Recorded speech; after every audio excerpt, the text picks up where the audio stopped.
Matt, how are you? Good, how are you? Good. So how we doing so far? How's your game? And we excited about today's session? Absolutely. Game has never been better, except when I have a club in my hand and have to Okay. hit a draw or a fade or Uh-huh. something low, something high. Uh-huh. And with today's, session, we want to make you more comfortable with learning those different shot types, okay? Out of any shot in the bag, which one would you say is your most comfortable? High fade. A high fade? Okay. So when we're trying to hit a low draw and so forth, that's a little tough, right?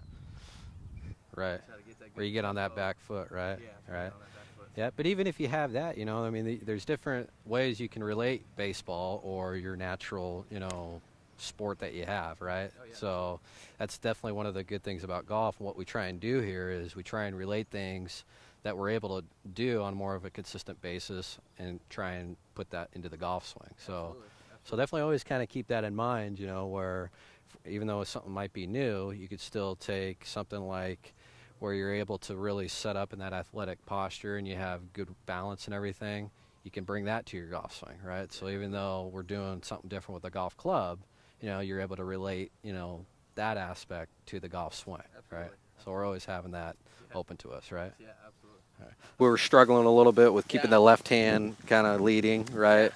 So and on a pitch shot, that's probably one of the more important things where we don't really want to be scooping the ball, right? Yeah. We want to be hitting the center of the face, keeping that angle of attack going, right? So how would you say you feel about that since we had our last session? It's gotten better. Gotten better? Yeah. Okay. So that was chipping. Now we're on to pitching. So I want you to keep the same mindset. Okay. Obviously it's requiring a little bit more ball carry in our pitch shots, but I want you to keep the same mindset. The club that we chose here is 60-degree wedge. 60 degree. Okay. That's pretty good for this type of shot, right? Because you Okay. could even go into 56, 52. Mostly our wedges on pitch shots, Yeah. right? So let's go ahead and see you hit one.